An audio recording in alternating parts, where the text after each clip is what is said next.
Chaîne Canal TX5. Bonsoir à tous sur la chaîne Canal TX5.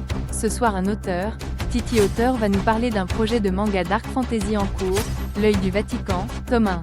L'œil du Vatican, tome 1.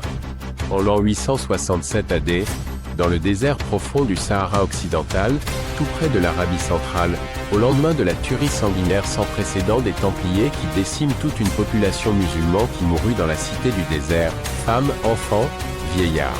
Pour une cause de foi qui n'est pas la même que les chrétiens et leurs dieux, des milliers de personnes musulmanes sont mortes au combat pour rien dans la cité de Duma al-Jandal.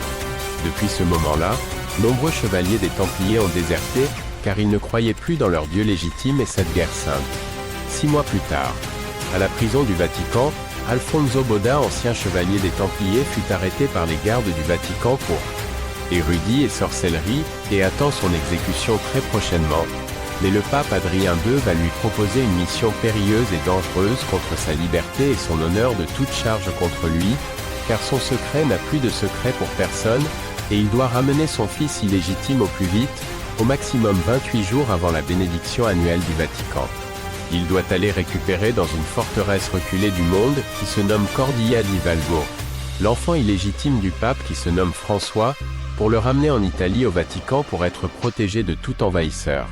Pour sa mission secrète, le pape va lui mettre comme titre agent missionnaire de sa sainteté qui fera foi comme laissez-passer, d'une autorisation spéciale pour entrer dans de lointaines contrées inhospitalières.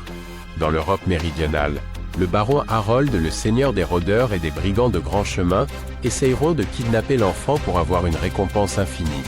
Mais avant de prendre sa route, Alfonso ira chercher ses 3 compagnons de fortune des Templiers, qu'il a connus jadis pour elle. Aidé dans sa mission aux 1000 dangers. Mais un complot diabolique se trame dans l'ombre dans le plus haut hémisphère de l'église du Vatican. Mais qui est derrière tout cela? Merci Titi Auteur, de nous avoir parlé d'un projet de manga dark fantasy en cours, intitulé L'œil du Vatican, tome 1.